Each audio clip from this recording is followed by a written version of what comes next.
আসসালামু আলাইকুম ভিউয়ার্স, আজকে আরেকটি নতুন ভিডিও নিয়ে হাজির হলাম। তো আজকে একটি 24 ইঞ্চি এলইডি টিভি রিপেয়ার করব। এই এলইডিটি আপনারা দেখতে পাচ্ছেন, এটি হচ্ছে একটি সোনি 24 ইঞ্চি এলইডি টিভি। তো সোনি হোক বা স্যামসাং হোক, চায়না যে ব্র্যান্ডের টিভিগুলো আছে এগুলো কিন্তু প্রায় একই রকম হয়। তো এই টিভির কি সমস্যা আমরা প্রথমে লাইন দিয়ে দেখব। তো দেখতে পাচ্ছেন এখন এখানে লাল ইন্ডিকেটর জ্বলতেছে। তো আমরা যদি এটি সাইড বাটন পাওয়ার প্রেস করি, দেখেন ডিসপ্লেতে কি রকম আলো আসে। তো ভিউয়ার্স দেখতে পাচ্ছেন এখানে যে ডিসপ্লেটি আছে এটি কিন্তু প্রথমে একটু হালকা বাইরে করে এরপর কিন্তু পুরো ডিসপ্লেটা প্রোটেকশন মোডে চলে গেল, অর্থাৎ নো ডিসপ্লে সমস্যা। তো আপনারা যদি এখানে খেয়াল করেন তাহলে কিন্তু আপনারা দেখতে পাচ্ছেন যে লাইট, ভিতরে যে লাইট আছে এই লাইটটি ঠিক হয়েছে এবং এর সার্কিটেও কার্যক্রম ঠিক আছে। তাহলে আমাদের এখানে কি সমস্যা হয়েছে? এখানে আমাদের যে সমস্যাটি হয়েছে সেটি হচ্ছে এর ডিসপ্লে সমস্যা। তো এখন আমরা টিভিটি খুলে নেব।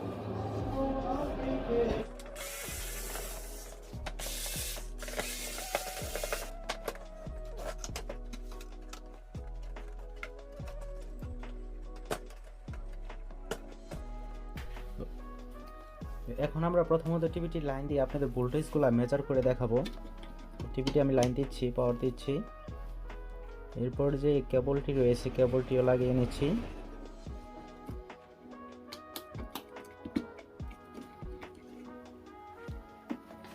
আপনারা যারা ইলেকট্রনিক্সের কাজ করেন অথবা যারা নতুন এলইডি টিভি রিপেয়ার করছেন তাদের জন্য এই ভিডিওটি অনেক উপকার হবে।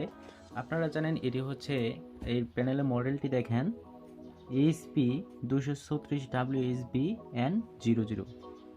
তো এটি হচ্ছে একটি 12 ভোল্টের স্কেলার, অর্থাৎ এটি কিন্তু একটি 12 ভোল্টের ডিসপ্লে।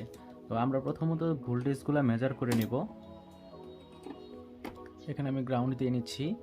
তো এখানে কিন্তু প্রথমতে 12 ভোল্ট আসে। এই 12 ভোল্ট কখন আসবে? যখন আপনার টিভির স্ট্যান্ড বাই রিলিজ হবে তখনই আসবে। এবং এই 12 ভোল্ট থেকে এটি হচ্ছে ডিসি টু ডিসি আইসি। এই ডিসি টু ডিসি আইসি এই প্যানেলের কার্যক্রম চলার জন্য যে VGL, VGS voltage, AVDD voltage, পিকম ভোল্টেজ ইত্যাদি ভোল্টেজ তৈরি করে থাকে। তো এই ভোল্টেজগুলো আমাদের প্রথমত মেজার করে নিতে হবে। এই ভোল্টেজগুলো কখন উঠবে? যখন এই প্যানেলে 12 ভোল্ট আসবে তখনই কিন্তু উঠবে। তো আমি মেজার করে নিচ্ছি। প্রথমত আমি এখানে যে মাইনাস ভোল্টেজটা আছে ভি অফ, অর্থাৎ এটা কিন্তু বিজিএল ভোল্টেজ।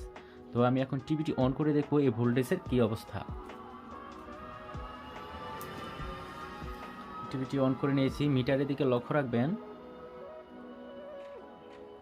তো ভিউয়ার্স দেখতে পাচ্ছেন এখানে যে বিজিএল ভোল্টেজটা আছে এই ভোল্টেজটা কিন্তু ঠিক আছে।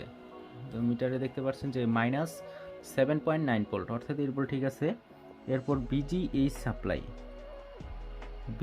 সাপ্লাই 29 ভোল্টেজ, এই ভোল্টেজটাও ঠিক আছে। এই অবস্থায় আমাদের ডিসপ্লেটি কেমন আছে দেখেন। তো আয়নাতে দেখতে পাচ্ছেন যে ডিসপ্লেতে কোনো আলো নেই, কিন্তু ভোল্টেজগুলো ঠিক আছে। তাহলে এই টিভিতে কি সমস্যা হতে পারে? এরপর যে আরও কয়েকটা ভোল্টেজ আছে, ভোল্টেজগুলো আপনাদের মেজার করে দিচ্ছি। এখানে যে ভি কম ভোল্টেজটা রয়েছে, সরি এখানে গ্রাউন্ড সাপ্লাই হবে।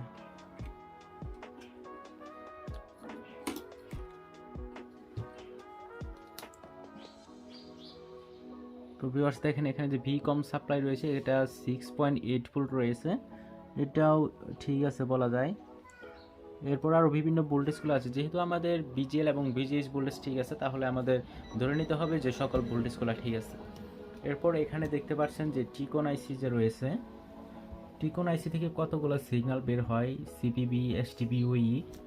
তো এই প্যানেলে অধিকাংশ সময় হয় কি, এর যে সাইড কফ আছে এর সাইড কফে এই সমস্যাটি হতে থাকে, অর্থাৎ এর সাইডে যে গেট কফগুলো রয়েছে এই গেট কফে সমস্যাটি হতে পারে। তো এই সমস্যাটি কেন হয়? তো দেখতে পাচ্ছেন এই ভোল্টেজগুলো কিন্তু এই কফের মাধ্যমে, সোর্স কফের মাধ্যমে ভিতরে যাচ্ছে। তো এই ভিতর থেকে গিয়ে এর সাইডে যে কফ থাকে এই কফে সাপ্লাইগুলো যায়। তো অনেক সময় এই প্যানেলগুলো বয়স হওয়ার কারণে ডিসপ্লের ভিতরে জং ধরে অথবা যে কোনো কারণে লাইনগুলো শর্ট হয়ে যায় অথবা ডিসকানেক্ট হয়ে যায়। তো এমন অবস্থায় আমাদের যে কাজটি করতে হবে, এখান থেকে সকল ভোল্টেজগুলো নিয়ে সাইড কফে জাম্পার করে দিতে হবে। তো সব থেকে সুবিধা হয় আপনারা একটা ভোল্টেজ বা দুইটা ভোল্টেজ, যে ভোল্টেজের সমস্যা সেই ভোল্টেজ বাইপাস না করে বারবার টিভিটি না খুলে একবারে সবগুলা ভোল্টেজ বাইপাস করে দিবেন। এতে করে আপনাদের টিভিটি এর পরবর্তী আর খুলতে হবে না এবং টিভিটি অনেকদিন চলবে। তো এখন আমরা পুরো ডিসপ্লেটি খুলে নেব। ডিসপ্লে খোলার সাথে খুবই সতর্কতার সাথে খুলতে হবে। এর জন্য আপনারা এরকম একটি স্ট্যান্ড ব্যবহার করতে পারেন। এটি ব্যবহার করে এর যে সাইডের বর্ডারগুলো রয়েছে এখানে হালকাভাবে এইভাবে চাপ দিয়ে দিয়ে খুলতে হবে। এখানে প্রত্যেকটি জায়গায় লক লাগানো থাকে, তাই আপনারা সাবধানতার সাথে এই লকগুলো প্রথমত খুলে নেবেন।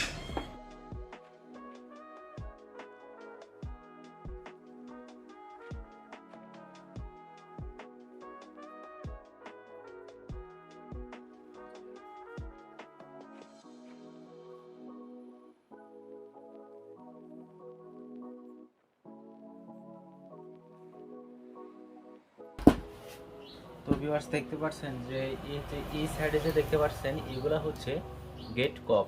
তো এই সোর্স কফের মাধ্যমে যে ভোল্টেজগুলো আপনাদের বের হয়, এই সোর্স কফের মাধ্যমে যে ভোল্টেজগুলো যায় সেগুলো কিন্তু এই গেট কফের মাধ্যমে পুরো পিক্সেলে ছড়িয়ে যায়। তো এই গেট কফে ভোল্টেজ মিসিং থাকার কারণে মূলত এই সমস্যাটি হয়েছে। তাই আমরা এখন যে কাজটি করব, ডিসপ্লেটি আলাদা করে নেব।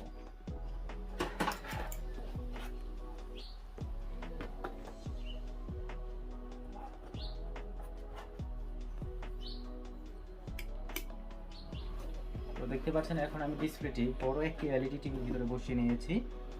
তো এর যে সাইড কফ আছে, এই সাইড কফে আপনারা ভোল্টেজ কীভাবে বাইপাস করবেন সেটি প্রসেস আপনাদের বলে দেব।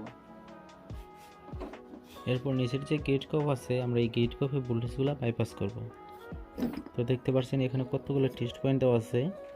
তো এই গেট কফের যে ভোল্টেজ যে চার্ট রয়েছে, কোনটি কোন পয়েন্ট আছে, কোন পয়েন্টে কত ভোল্টেজ যাবে, কোনটা কোন সিগন্যাল, সেই সিগন্যালগুলোর অর্থাৎ এই ডাটা শিট আমি ডেসক্রিপশন বক্সে দিয়ে দেবো, সেখানে আপনারা দেখে নিতে পারেন। তো প্রথমত আমরা যে কাজ করব, এই টেস্ট পয়েন্টগুলো উপরের অংশ ঘষে নেব, এভাবে ঘষে নেব। তো এটা হচ্ছে আমাদের বিজিএ সাপ্লাই। প্রথমত আমরা এগুলো প্রত্যেকটা পয়েন্ট এভাবে ঘষে নেব।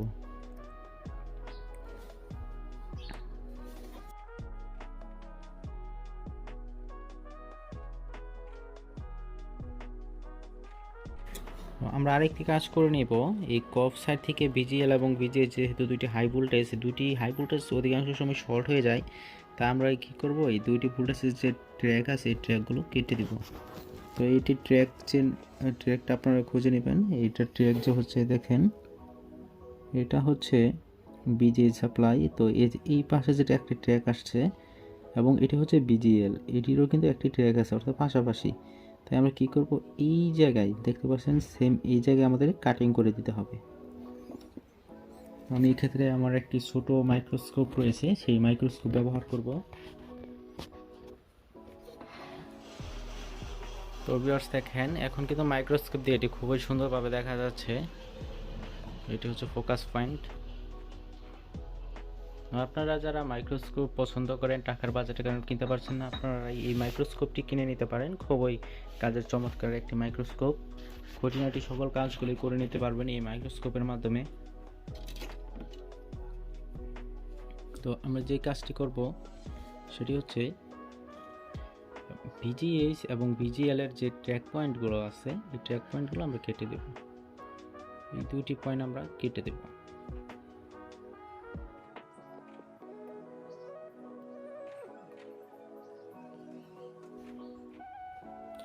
তো ভিউয়ার্স দেখতে পাচ্ছেন আপনারা এইভাবে কেটে নেবেন এই অংশগুলো, অর্থাৎ এই সাইডটা আপনারা কেটে নেবেন। বাকি যে টেস্ট পেনগুলো আছে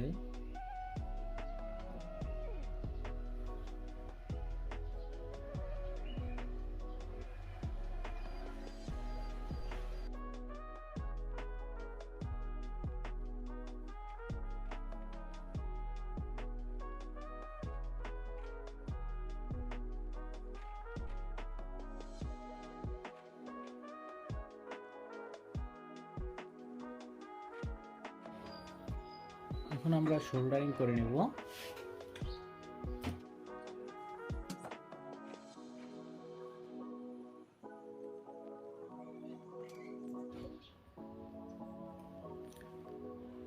এখন আমরা আমরা জাম্পারিং করার জন্য এরকম একটি তার ব্যবহার করব। তো এইটি আমি রিলে থেকে খুলেছি। এই তারগুলো খুবই ভালো হয় এবং চিকন হয়, এখানে সোল্ডারিং করাই খুবই সুবিধার হয়। আপনারা এখানে মোটা তার ব্যবহার করবেন না, তাহলে হবে কি মোটা তারের যে একটা প্রেশার আছে এই প্রেশারে কিন্তু এই লাইনগুলো নষ্ট হয়ে যেতে পারে। তাই আপনারা চেষ্টা করবেন যত চিকন তার এখানে ব্যবহার করা যায়, কোনো সমস্যা হবে না।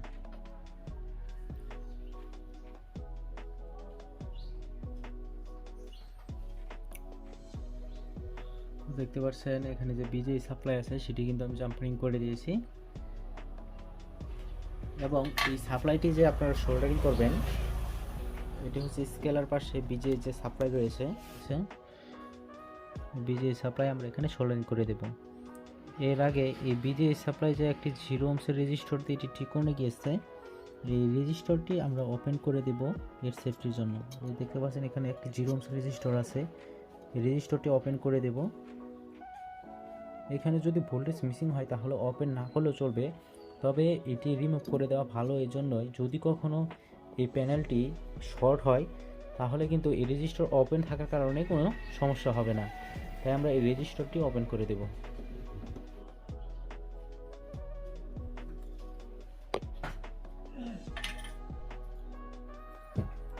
আপনারা এইভাবে প্রত্যেকটি সাপ্লাই এইভাবে জাম্পারিং করে দেবেন। আমি এখন জাম্পারিংগুলো করে নেব, ভিডিও যেন লং না হয় সেজন্য আমি জাম্পারিংগুলো আগে করে নেব। এখন টিভিটির সকল কানেকশন করা কমপ্লিট। তো কানেকশন কমপ্লিট করার পর দেখতে পাচ্ছেন এখন টিভিতে কিন্তু গ্রাফিক্সটি চলে আসছে। তো ভিডিওটি যদি আপনাদের ভালো লেগে থাকে অবশ্যই চ্যানেলটি সাবস্ক্রাইব করে পাশে থাকা বেল আইকনটি অন করে রাখবেন পরবর্তী ভিডিও পাওয়ার জন্য। এরপরেও ভিডিওতে যাদের বুঝতে অসুবিধা হয় তারা অবশ্যই কমেন্ট বক্সে জানাবেন, সেখানে আমি আপনাদের রিপ্লাই দিয়ে দেব।